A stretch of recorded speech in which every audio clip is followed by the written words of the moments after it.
Ахмад Гилбертэд бөмбөг өг тэгээд бусд нь зам тавь тэр юу хийхээ мэднэ.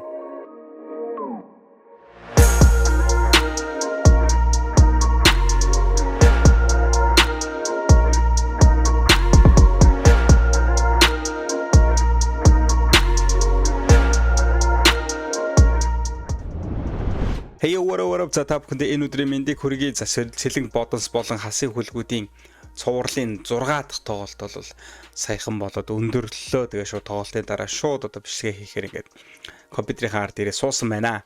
За өнөөдрийн тоглолт бол үнэхээр юу ярих вдэ нэрээ бүр үнэхээр гал халуун байла. За бараг л нэрээ Сэлэнг Бодонсынхан бол хожигдонгоо алдлаа. Тэгээд яалтчгүй тэдэнд бол өнөөдрийн одоо гарааны 5 тоглогчд ер нь зүгээр өнөөдөр Сэлэнг Бодонсынхан бол бүгд жигд тоглоё гэж гарч ирсэн байжээ. За ингээд өнөөдрийнхөө бичлэг рүү орцгоё. За ингээд өнөөдрийнхөө тоглолтыг шууд яриад эхлэе гэж бодож байна. За мэдээж энэ хүү одоо өнөөдрийн тоглолтын одоо бүх статистикийн үзүүлэлтийг бол үндэсний дээдлийн одоо аль биесны Facebook хуудаснаас бол авсан байгаа. За өмнөх бичлэгнүүдээр бол хүмүүс тоглолтоо гаргаач, тоглолтоо үзчихийж одоо ярий гэдгийгсэн. За би хэд хэдэн бас нэг copyright авсан байгаа учраас ер нь бол нэлээд careful хандахгүй болохгүй. За тийм учраас бол ямар нэгэн бичлэгийг бол одоо хэдүүлээ үзэх тийм боломжгүй бол болсон байгаа. За хэрвээ та бүхэн ингээд бичлэгийг үзэхдээ тойм бичлэгүүдийг үзмээр байвал за Premier Sports Networks болон үндэсний дээдлийг бусад одоо багийн Facebook хуудаснууд руу орох юм бол яг үндсэн тойм одоо тоглолтын бичлэгүүд бол байгаа. За тэгэхээр өнөөдөр бол зүгээр хэдүүлээ гоё тоглолтоо яриад тэгээд дараа нь бас өөр юу болж юм тэр талаар гэдэг ярьдаг шүү дээ. Яг тэр журмаараа л явъя гэж бодож байна. За өнөөдрийн тоглолтод бол 84-83-ын харьцаатаагаар Сэлэнг Бодонс за өстой эцсийн мөчөд нэрээ хожлоо одоо нэр эцсийн шүгэлт дууртлаа л одоо бүх үзэгч фанатууд бол ингээл нэг суугаал нэг ингээл хямарч тэ босоол ингээл ерөөс нэг тийм амар сэтгэл зүйн үнэхээр докторгүй тоглолтыг бол өнөөдөр бүр ингээд бид бүхний зүгээс бол хийлээ. За харин азар талбай дээр байгаа хоёр одоо багийн тоглогчд бол үнэхээр сэтгэл зүй бол үнэхээр өнөөдөр бол доктортой бол харьцангуй бол байла. За ингээд бүгдээрээ Сэлэнг Бодонсын статистикуудаас ингээд ярилцъя гэж бодож байна. За өнөөдөр шүү дээ те ингээд 10 одоо 10-аас дээш оноо авсан 5 тоглогч байгаа. За энэ 5 тоглогч хин байсан бэ гэхээр Тулга байгаа. За Батбаяр байгаа. За тэгээд Сэргэлэн Баатар. За өнөөдрийн X Factor бол одоо Сэлэнг Бодонсоос одоо Сэргэлэн Баатар гэж хэлэхээс бол арга бол байхгүй. За харин Demarcus Cousins өнөөдөр одоо Монголд ирснээс хойш хамгийн бага оноогоо бол өнөөдөр авж байна. 12 оноо. За энэ бол одоо маргаан байхгүй алдааны асуудалтай бол шууд хамааралтай. За харин өнөөдөр Ахмад Гилберт за өмнөх тоглолтын дээр бол 40 оноо авсан. Ахмад Гилберт өнөөдөр 24 оноог л авлаа. Тэгээд Ахмад Гилберт сайн тоглож байна. Demarcus Cousins хийдэг юм хийж байна. Гэхдээ харьцангуй яг хоёр онооны хувьд бол нэлээд бага байна. За харин Самбарс бөмбөг авалтыг харин өнөөдөр 10 хийж одоо дабл гэдэг статистик бол гаргаж иржээ. За миний нөгөө яриад байдаг одоо Сэлэнг Бодонс дээр дутагдаад байсан зүйлийг өнөөдөр Сэлэнг Бодонсынхаа нөхлөө тэр нь юу вэ гэхээр зөвхөн Ахмад Гилберт зөвхөн тэ ингээд Demarcus Cousins тоглолтод оролцоод байт юм байна. Бусад энэ одоо Монгол тоглогчдод оролцохгүй байна гэсэн өнөөдөр бол ингээд 5 тоглогч 10-аас дээш оноог бол авсан. За Тулгын хувьд бол өнөөдөр Тулга бол бөмбөгөө алдаагүй байгаа бах тэ turnover ерөөсө хийгээгүй. За энэ бол үнэхээр гайхалтай одоо тоглолтыг бол хийсэн байна л гэсэн үг. За араас нь Батбаяр. За Батбаяр бол одоо маш зоригтой шиддэг.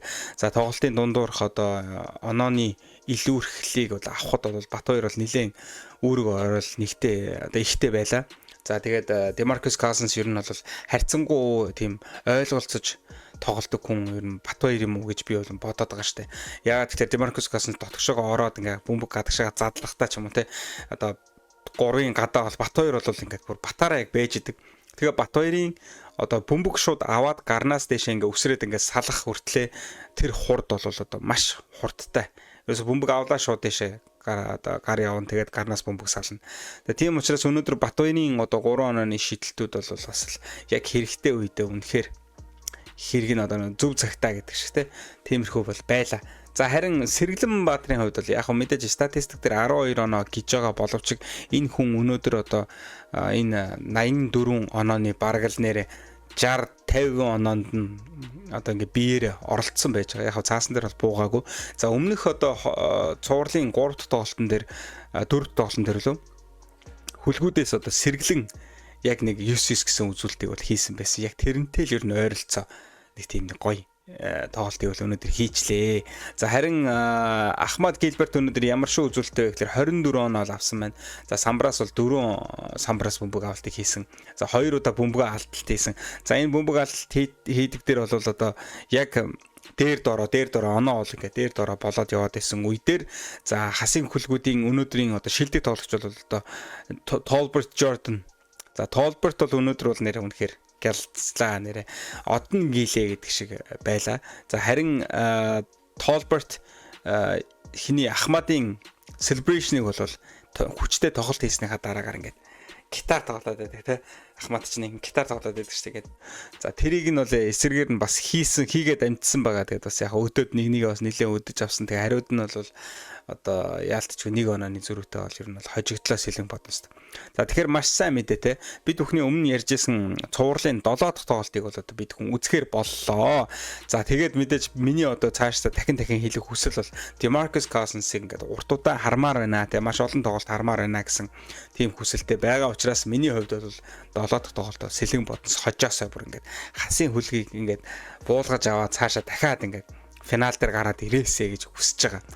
За тэгээд одоо хасын хүлгүүдийн талаар өнөөдөр ярих юм бол өнөөдөр харьцангуй бөмбөг алдалт бол одоо маш их байлаа. Одоо та бүхэн статистик одоо хүснэгдээс харах юм бол өнөөдөр хасын хүлгүүд нийлээд 20 бөмбөг алдалтыг бол хийсэн байна. За харин сэлэг бодсонсхийн бол өнөөдөр 14 бөмбөг алдалт. Тэгэхээр ерөнхийдөө өөрсдөөсөө болон өрөөлөөс одоо хамаарсан тийм бөмбөг алдалтуудыг бол одоо хасын хүлгүүдийн өнөөдөр маш хийлээ. Тэгээд тэр нь одоо магадгүй нэг ойлголцлын тал дээр өнөөдөр маш жоохон дутуу гараад ирчихв. Нэг жоохон тайвшраад байгаа. Ер нь нэг жоохон тайвшралтай байна уу да гэж би ер нь анзаараад байна. За тэгээд өнөөдөр бол сэргэлэн бол ерөөс харагдсангүй. Тэ нэг чимээгүйхэн яваад өнөөдөр бүр 0 оноо гэж байна. За тэгээд их баярын одоо тэр 3-аас 2 удаа хийдэг тэр яг нэг эзэгтэй моментод одоо тэр онооны тэргүүллийг авахд одоо хийдэг 3 оноо манай бол өнөөдөр бол гайхалтай байлаа. Тэгээд өнөөдөр бол 10-аас тийш оноо авсан 3 хүн байна. Нэг нь бол их баяр 15 оноотой. За харин самбраас бөмбөг авалтыг бол 4 хийсэн байна. За харин доош яваад өнөөдөр бэлгүүн 12 оноо авсан 6 самбраас бөмбөг авалттай. За 3 одоо бөмбөг алдалтыг бол хийсэн. Тэгээд өнөөдөр бол бэлгүүний хувьд бол бас DeMarcus Cousins-тай бол харьцангуй ер нь бол баг туллаа. Гэхдээ баг тулахтаа одоо учраа болгон дээр ер нь бол DeMarcus Cousins илүүрхсэн гэдээ хэлэхэд бол буруутахгүй. Самбарын доор одоо түлхээд оноо авч байна. За DeMarcus Cousins-ийн өдөөс одоо товтлогоо хийх гэж байхдаа өөрөө одоо бөмбөг нь өөрөөс нь гарах ч юм уу те. Нэг тиймэрхүү одоо асуудлуудыг бол гаргаж ирж байна. Харин бэлгүүн одоо доошогоо будтай талбар руу орох биш, харин будтай талбар руу одоо тэр бөмбөгийг оруулах тэр маш гоё контрол хийж байгаа байхгүй. Одоо жишээ нь ингээд хин бэ те барс болд бэлгүүнд өгөөд бэлгүүн одоо бөмбөг авж явах хооронд нь тоолборт доошоо гүйж ордог ч юм уу те тэр эзэнгүү одоо тэр нэг юм сул орон зайг бол бэлгүүн маш сайн хардаг. Тэгээ өөрөө илүү орхосоо илүүтэйгээр одоо бөмбөг одоо сул орон зай руу гаргаж өгөх чадвар бол бэлгүүний хувьд бол маш сайн. Тэгээд одоо яг хуу сүүлийн тэр хэдэн тоглолтууд дээр бол бэлгүүнийг одоо яалтчгүй одоо те одоо гавьяа тоглогч бол яагаад ер нь гавьяа тавсан бэ гэдгийг бол бид хүмүүс одоо хүртэл ингээд хараал явж штэ. За өнөөдрийн тоглолтын дээр бол ер нь нэг тиймэрхүү байлаа гэсэн утга санааг бол хийсэн шүү. Тэгээд тэрнээс яг нийтээр нь хүмүүс ойлгочоод над руу дайраад байдаг шүү. Тийм юм ерөөсөө хэлээгүй шүү. Бид хүмүүс бол одоо бэлгүүний ямар мундаг тамирч юм бэ? Ямар мундаг одоо те үнэхээр логиктэй тоглолт юм аа сагсан гэдгийг бол мэдэн штэ те. За цаашаа явсан. Тэгсэн чи өнөөдөр Толберт. За Толберт гэж энэ залуу өнөөдөр бүр 3-аас хэд хийсэн бэ? За хардаа тэр 6-аас өнөөдөр 5 хийсэн заяа. Бүр аимшигтай хийсэн. Яагаад гэх юм бол энэ нөхөрөөс өнөөдөр бодтой талбар орё гэж ерөөсөө тэгж юу яагаагүй хичээгээгүй. Яагаад гэх юм бол 3-ын гадаанаас шидэд нөгөөт нь ороод байгаа учраас тэгээд ингээд бодтой талбар ерөөсөө орох тийм шаардлага үүссэнгүй л дээ. Тэг яг давуу тал нь юу гэхээр ингээд харахаар Толберт ингээд бодтой талбараа орохгүйгээр 3-ын гадаа байхаар DeMarcus Cousins дандаа бодтой талбар байгаад байгаа. Тэнгүүд Толберт руу бөмбөг очлоо. DeMarcus Cousins залхуу хамгаалт хийж байгаа гэсэн нэгснээ тийм гүйж очихгүй ч юм уу те ингээд за шийдэг гэдэг нэг тийм хамгаалтыг ер нь бол их дээр нь хийж тоглож байгаа. Тэгээ хэрвээ бодтой талбараас гараад ирэх юм бол яхаа те Толберт зөрөөд орчиж болно хурдтай учраас. Тэгтээ ер нь бол яг тэр том хүнийг тойрч гарна гэдэг хэцүү л дээ. За ордгоо махад ингээд доошо өгөхөд доор бэлгүүн байж байгаа байхгүй. Тэгээ бэлгүүн өнөөдөр бол 66 62 байхад тэр Самбраас бөмбөг авалт хийгээ шууд нэгээр яваад 64 болгож тэнцүүлдэг ч юм уу те. Тэгээ Маркус Кассенс байхгүй тохиолдолд Сэлэнгийнхаа ер нь бол доор бодол хэцүү. Ер нь Самбартаа. За тэгээд Ахмад суусан үед бол тэгээ бүр жижигсээд ингээд намхан тоглогчтой болоод ингээд явчихсан. За тэгээд яа тэр сүүлийн тэр 4-р үе дээр бүр ямар амар алаантай юм болов те. За Ахмад Гилберт 4 онооны илүүтэй 73 89 биш 73 69 ч үлээ оноотой явж яхад араас нь одоо ингээд маш хурдан нөхөж байгаа байхгүй юу. Тэгээд би бүр тэнд үзэж байхдаа бүр ингээд нэг дэшээ ингэж ягаал тэгэл нөгөө хөлгүүчдээ ингээд ил үрхээ тэрэнгүүд нь хүүрээ гэж бодлоо те. Яана гэрс ингээд тэгэж божиж жагаад хамгийн сүүлд одоо тэгээд одоо өнөөдрийн одоо хасын хөлгүүдийн одоо гэрэлтсэн тоглогч тэгээд одоо Барс болт руу гуравчлуу одоо гаргаж бөмбөг өгөх гэж байгаад тэгээд хоорондын ойлголцлоос одоо болоод ер нь бол тэгээд бөмбөгөө сул алдсан. Тэгээ одоо өнөөдөр 20 бөмбөг алдалтын одоо хамгийн чухал нь одоо хамгийн төгсгөлийн мөчөд тоолбортоос ирсэн бөмбөг бол байлаа. Тэгээд ерөнхийдөө бол та бүхэн тоглолтыг бол үзсэн байх. За үзээгүй бол мэдээж тойм бичлэгийг одоо ороод аль биесны Facebook хуудасуудаас бол үзээрэй гэж хүсэж байна. Тэгээд өнөөдрийн тоглолтын одоо дүгнэлт нэг иймэрхүү байла миний хувьд бол тэгээд одоо энэ статистик үзүүлэлт бол өнөөдөр Сэлэнг бодсон сайхан бол үнэхээр өвөрмөц байна.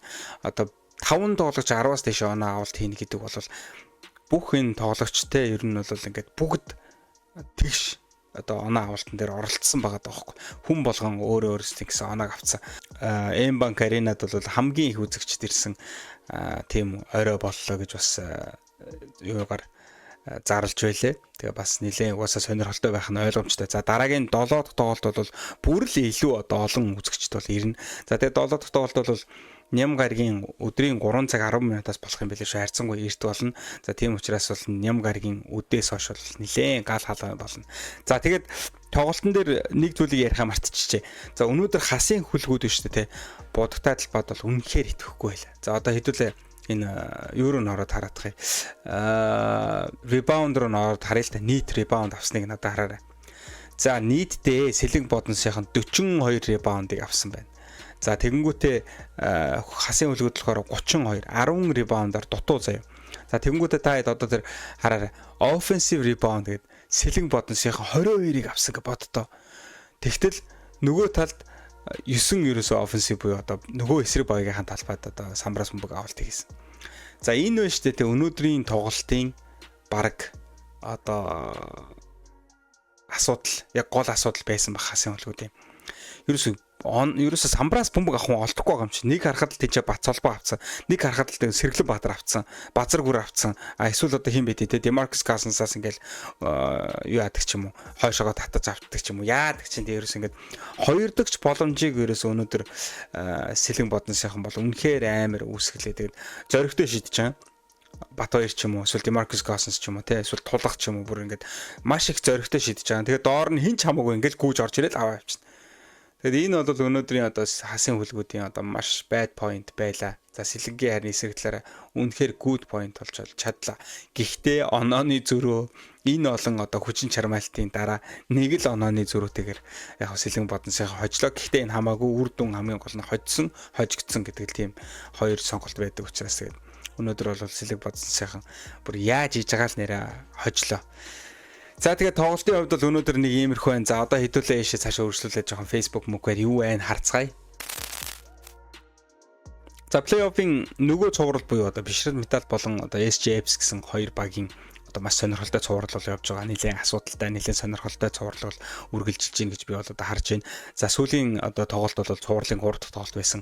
За энэ 3 дахь тоглолтоор бол SJFs 87-84-ийн харьцаатаагаар одоо бишрэл металлыг дахин буулгаж авснаар одоо цувралыг бол итгэл төгс 3-0 гэсэн харьцаатаагаар үргэлжлүүлээд ирсэн. За тэгээд харин одоо манай бишрэл металл бол өчтөр одоо бас Индонез улс руу одоо ниссэн байгаа. За тэгээд Индонез улсад одоо юу болж байгаа вэ гэхэлэр BCL Азийн одоо 2025 Азийн авраг шалралтын одоо аваргууд лиг болж байгаа юм. За энэ хүү тэгээд одоо лигт бол манайх 4 сарын 5-ны өдөр одоо дараагийн тоглолтоо бол одоо яг одоо харагдаж байгаагаар Pelita Jaya гэж импактаа бол тоглохоор байгаа. За тэгээд бишрэл металлийнхны хувьд бол харьцангуй ер нь ядралтай нэлээд завгүй ийм тоглолтуудыг бол хийж байгаа. За Монгол улсдаа бас плей-оффын тэ үндэсний дээдлигийнхаа плей-оффын тоглолтыг бол SJFs-тэй хийчээд тэгээ араас нь үргэлжлүүлээд шууд одоо ингээд олон улсын тэмцээнд одоо ингээд тэ Азийн аваргуудын лигт одоо ингэж очиж тоглох нэг тиймэрхүү ер нь тамирчид бол нэлээд одоо ядралтыг бол авч байгаа байх гэж бодож байна. За тэгээд ямар ч хэсэн бишрэл металлийнхаа одоо фанатууд болон бүх монголчууд маань одоо бишрэл металлыг бол дараагийн тоглолтод бас дахин Impelite Jay-г бол одоо буулгаж авах хаа гэж бол найдаж байна. Тэгээд бас энэ тоглолтод нь амжилт хүсье. За тэгээд өнөөдрийнхөө Demarcus Gas Монголд хэмээх одоо цуврал бичлэгийн энэ үрд өндөрлүүлэе гэж бодож байна. Цувралын 6 дахь тоглолт бол үнэхээр гал халуун байла. 7 дахь тоглолт бол бүр л илүү болно гэж миний одоо бодлоор бодож байна одоо тий. Энэ хоёр одоо багийн ингээд хоорондын тоглолт бол ерөөсөө ингээд хоолтохгүй ойрхон дээр дор ингээд ороод яваад байгаа учраас бол үнэхээр гал халуун болно хаа гэж бол найдаж байна. За харин одоо дараагийн тоглолт бол Нямгаргийн 3 цаг 10 минутаас байгаа. За яг энэ үед бол би бичлэг хийх бол ямар ч боломжгүй болсон байгаа. Тэрэнд одоо үнэхээр sorry. Яагаад гэх юм бол би одоо Японд амьдардгийг одоо ихэнх нь мэдж байгаа. Зарим нэгэн хүмүүс мэдэхгүй байж магадгүй. За Монгол руу одоо бас удахгүй буцах гэж байгаа учраас бас Монгол руу буцах бэлтгэл ажиллаа бол нэлээ хийгээд явж байгаа. Тэгээд би яг одоо Акита гэдэг хотод амьдардаг. Хэрвээ та бүхэн харах юм бол Акитагаас одоо Фукуока гэдэг газар руу бүр машина бариад ингээд явах тийм нэг юм аялал бол их зохиогоод явж байгаа. Тэгэхээр удахгүй одоо Япондо Фукуокагаас Акитагаас Фукуока хүртэл 1400 км одоо машин барьсан тийм машин барьж одоо аялалд явж байгаа. Тэгээд бас ингээд Монголд явах бэлтгэл хийсэн нэг юм влогууд бол 2-3 влог бол араараас орноо. Тийм учраас та бүхэн Freeting суугтайгаа хамт байгаарай тий. Зөвхөн одоо саксны бичлэг, зөвхөн reaction бичлэг бас манай сууг дээр ордоггүй. За өөрийнхөө бас явсан ийш тийш явсан влогуудыг бас оруулдаг байгаа шүү гэж бол хэлэхэд бол үнэхээр таатай байна. За тэгээд ямар тач тухайн өдөр нь бол бичлэгийг оруулж чадахгүй ч гэсэн цувралын 7 дахь тоглолтыг бол 1 юм уу 2 хоногийн дараагаар яг одоо ингээд тэ чихвч микрофон байхгүй ч гэсэн би нэг чимээгүй газар олж байгаа. Тэгээд утсаараа ч хамаагүй бичээ. Тэгээд ямар ч байсан одоо өөрийнхөө бодлыг бол дахин хийлгэхэд бол таатай байна. Тэгээд яаж хийж байгаа л 7 дахь одоо цувралын тоглолтыг бол оруулна. За тэгээд та бүхэн одоо 7 дахь тоглолтын дээр хин ер нь хожно гэж бодож байна. Тэр хожно гэсэн бага доор комент хэсэгт үлдээгээрэй. Тэгээд лайк дарааг бол лайк дараад, subscribe дарааг бол subscribe дараарай. Тэгээд дараагийн дугаараар уулзцгаая guys. See you.